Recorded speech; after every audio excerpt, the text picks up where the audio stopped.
मेरा जिस्म मेरी मर्ज़ी, ये एक नारा नहीं बल्कि उन माँओं, बहनों और बेटियों के किरदार और दामन पे दबा लगाने की साजिश है कि जिन्होंने सारी ज़िंदगी अपने बाप और भाई की इज़्ज़त और एहतराम का ख्याल रखने के साथ साथ ख़ुद को अल्लाह रब्बुल इज़्ज़त की नाराज़गी से भी महफूज रखा। मेरा जिस्म मेरी मर्ज़ी ये एक नारा नहीं बल्कि एक बाप की तरबियत को गाली है, एक भाई की इज़्ज़त के साथ खिलवाड़ किया जा रहा है, एक खावंद की इज़्ज़त का जनाजा निकाला जा रहा है।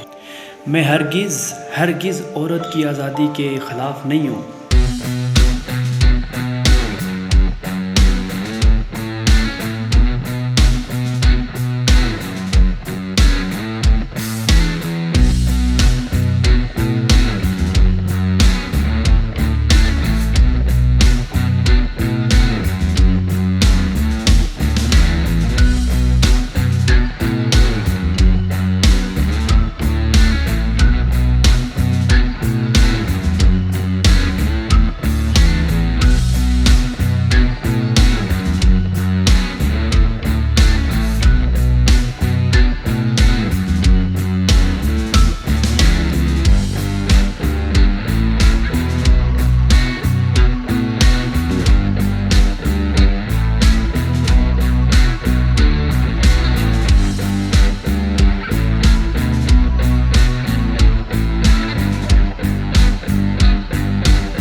एक लादीनियत की शक्ल में जो एक मार्च हो रहा है, इसका मुकम्मल बायकॉट करें।